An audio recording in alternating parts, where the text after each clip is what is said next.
இயேசுவுக்கு புகழ், இயேசுவுக்கு நன்றி, மரியே வாழ்க. உங்கள் அனைவருக்கும் அன்பின் வாழ்த்துக்களும் ஆசீர்வாதங்களும். முதன்மையானோர் கடைசியாவர், கடைசியானோர் முதன்மையாவர் என்பது இன்றைய இறைவார்த்தை. பெரும்பாலும் இந்த உலகத்தினுடைய பார்வையிலே முதன்மையானவராக இருக்க முயற்சி செய்வது மட்டுமல்லாமல் அதற்காக நம்முடைய வாழ்வையே அர்ப்பணிப்போம். இந்த உலகத்திற்காக போராடுகின்ற வேளையிலே நமக்கான மறுவுலக வாழ்வை நாம் இழந்து விடுகின்றோம்.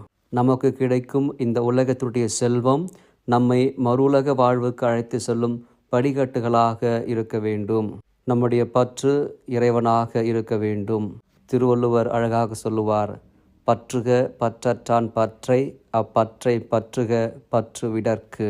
இறைவனையும் மறுவுலக வாழ்வையும் நாம் சொந்தமாக்கிக் கொள்ள விரும்பினால் இந்த உலகத்தின் மீதான பற்றுகளை நாம் விட்டுவிட வேண்டும். மன்றாடுவோம். இறைவா, இந்த உலக வாழ்வு உம்மை நோக்கிய பயணம் என்பதை அநேகமான நேரங்களிலே மறந்து விடுகின்றோம். இந்த உலகத்திற்காக மட்டும்தான் வாழ்ந்து கொண்டிருக்கின்றோம்.